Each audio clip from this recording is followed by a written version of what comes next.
Gugunitain sa Mount Samat sa Bataan ang Death March ngayong araw ng Miyerkules, Abril 9, 2015. Kinabukasan, Abril 10, magkakaroon din ng selebrasyon ang mga veterano sa Kapas, Tarlac. Ang Philippine Veterans Week ay nagsimula noong Abril 5, 2015.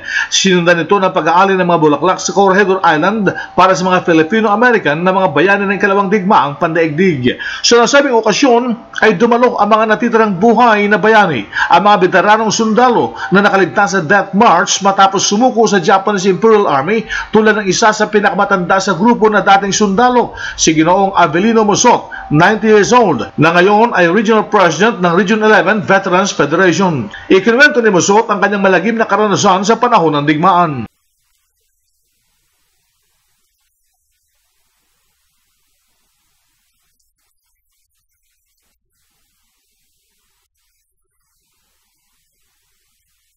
Sa puntong ito, sinabi ni PBAW Administrator, Retired Lieutenant General Ernesto Carolina, na ang diwa ng okusyong ito ay bayan muna bago ang sarili.